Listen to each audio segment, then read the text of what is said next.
कि जनाब आप पहले वहां जाए, महकमों में जाकर धक्के खाए, फिर कोर्टों में आए। बिल्कुल ठीक है। इजाजत दें सर, मैं आगे बढ़ूं। एक और मेहमान है जिसके ऊपर मैं राय लेना चाहूंगा। नादिर, आपके चेयरमैन पीपल्स पार्टी के बिलावल भुट्टो जरदारी साहब ने बात कही थी कि 26वीं आईनी तरमीम से एक आम आदमी को फायदा होगा, केसेस जल्दी निपटाए जाएंगे। और यहाँ पर सिटिंग सुप्रीम कोर्ट की ऑनरेबल जज साहिबा कह रही हैं कि फायदा तो हुआ है आफरीदी साहब को, जो चीफ जस्टिस लगे सुप्रीम कोर्ट के, नुकसान हुआ मंसूर अली शाह को जो कि विक्टिम है। How would you respond on this? देखिए, जाहिर सी बात है इनकी आपस में जो हमारे ऑनरेबल जज साहिबान and in this case honourable जज लेडी साहिबा, इनके आपस में प्रोफेशनल राइवलरी भी होती होगी। तो I don't know what the basis और the backdrop of this comment by her is, but I do feel कि बिलावल भुट्टो जरदारी साहब champion the 26th constitutional amendment because बुनियादी मकसद यही था कि जो हमने माजी में देखा था, बहुत ज़्यादा इंटरवेंशन होती थी जुडिशरी की पॉलिटिक्स के अंदर, तो उसको हमने थोड़ा सा कम करना था। ऑफ कोर्स जो जजेस के ऊपर जो सू मोटो के जो उनके पावर्स वो एट विल यूज करते थे, और हर चीज़ पे ही अगर कोई किसी इलाके में पानी नहीं आ रहा तो उस पर भी सू मोटो ले रहे।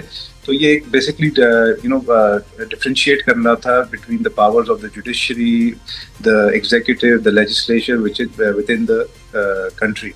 फ़ायदा तो आई थिंक इससे हुआ है कि जो जुडिशरी है उसको भी अपनी लिमिटेशंस जो आइन ने दिया हुआ है, ये पाकिस्तान पीपल्स पार्टी या सियासतदानों ने सेट नहीं किया, ये जो कॉन्स्टिट्यूशन है मुल्क का, जो कानून होता है मुल्क का, उसने ऑलरेडी सेट किया हुआ है, एस्टैब्लिश किया हुआ है। तो उसको सिर्फ फॉलो सही तरह से नहीं किया जाता, उसके ऊपर फर्दर क्लैरिफिकेशन आ गई है। और जो ऑलरेडी जो हमारे एमएनए साहब ने बोला कि जो पहले पता ही नहीं होता था कि टेन्योर क्या होगा, चीफ जस्टिस का रिटायरमेंट पे होगा या किसी का 2 महीने किसी का 3 महीने, तो अभी एटलीस्ट जो टेन्योर है वो फिक्स्ड हो गया है। कॉन्स्टिट्यूशनल जो बेंचेस है वो स्पेशलाइज्ड बेंचेस हैं जो कि आइन के ऊपर अपना तबसरा करेगी। अच्छा, बिल्कुल ठीक, आपका पॉइंट आ गया। नादिर, मुझे ब्रेक की तरफ जाना है। अजहर साहब, अगर एक जुमला आपको कहने की इजाजत दे रहा हूँ इस मुस्कुराहट पे। सर मैं वजह बताऊं, एक जुमला मान जाऊं इस बात के ऊपर, ये प्रोफेशनल वकील से पूछें, तबाही और बर्बादी हो गई है, कोई केस जल्दी नहीं डिसाइड हो रहा। जुमला ये सिर्फ बैठ कर ना इन्होंने क्या किया है, इन्होंने कैप कर दी है कि आप किसी को पूछे ना ब्यूरोक्रेसी का पूछे, ना पुलिस का पूछे, ना एफआई का पूछे, ना आपको। यानी वो जिस तरह खुशी के आंसू होते हैं, खुशी के आंसू होते हैं, आपकी गम का कह कहा था। ये मुसलसल 5वें साल पाकिस्तानी पासपोर्ट को दुनिया के बदतरीन पासपोर्ट में 4थे नंबर पर बरकरार रखा गया है, और ये दर्जा बंदी हैंडले पासपोर्ट इंडेक्स 2025 की है। पाकिस्तानी पासपोर्ट में जो जल्लत दुनिया भर में ट्रैवल करते हुए होती है तो हम सब जानते हैं। इसकी बेसिक वजह यही कही जाती है कि हमारे मुआशी हालात नहीं है, हम गरीब हैं, थर्ड वर्ल्ड कंट्री है, डेवलपमेंट नहीं है, यहाँ से लोग स्लिप हो जाते हैं, बहुत सारी और रीजंस भी हैं। आईएमएफ ने भी नया स्टाफ लेवल एग्रीमेंट कर लिया है। उनकी नज़र में हमारी जीटीपी ग्रोथ रेट फोरकास्ट 3.6% होगी, इवन दो कि जब अभी सैलाब आए थे तो उन्होंने ये फोरकास्ट को 2.6 पे ले आए थे, अब उन्होंने वापस 3.6 कर दिया है।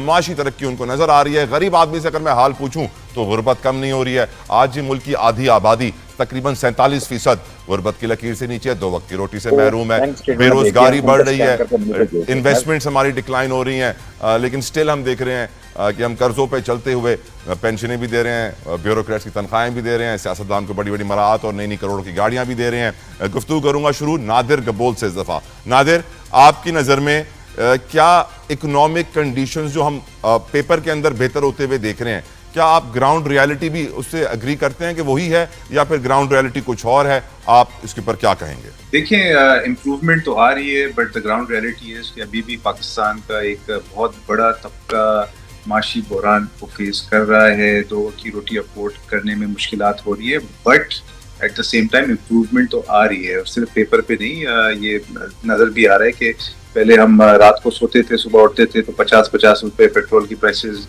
बढ़ा दी जाती थी, दीगर जो अशिया खुर्दनोश है उनकी प्राइसेस बेइंतहा लेवल पे इंक्रीज कर दी जाती थी। तो उस तरह की अब इंक्रीज नजर नहीं आती, एक स्टेबिलिटी आ गई है। महंगाई है, मैं इस चीज को बिल्कुल भी डिनाई नहीं कर रहा, बट ओवरऑल एक सेंस ऑफ स्टेबिलिटी है आवाम के अंदर।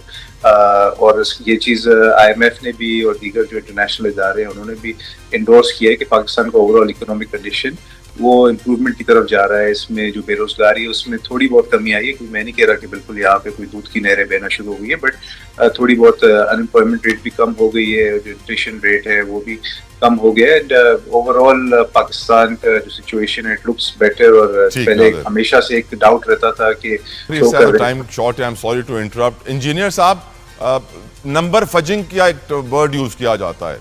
नंबर फजिंग ये होती है कि आप कागजों में दिखाते हो कि दूध की नहरें बह रही हैं और ज़मीनी हकायक बहुत उसके बरक्स होते हैं मुकम्मल तौर पे।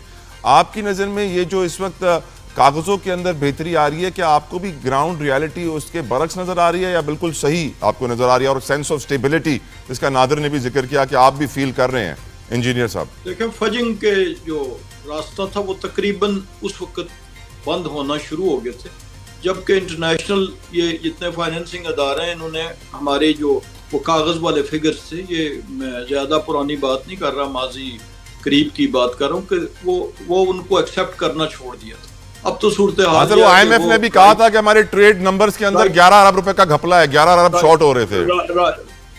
Right from the horses mouth जो है वो लेते हैं खुद, तो इसलिए वो वाला मिनिमाइज हो गया। जाहिर है टोटली मैं उसको वो नहीं कर रहा कि आउट ऑफ क्वेश्चन नहीं है, लेकिन बहरहाल मिनिमाइज हो गया।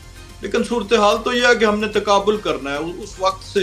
यानी एक टाइम था कि जब IMF या वो वाले अदारे कर्ज देने पे भी आमादा नहीं थे, तो इसलिए यहाँ पे हमें केयरफुली और उन फिगर्स को। अजहर सिद्दीक साहब, your views sir. Azhar Siddiq साहब, योर व्यूज। मान रहे हैं, अच्छा, मैं जुबानी बात तो नहीं कर रही, जुबानी बात नहीं, लिखी बड़ी बात आपके सामने रख देता हूँ।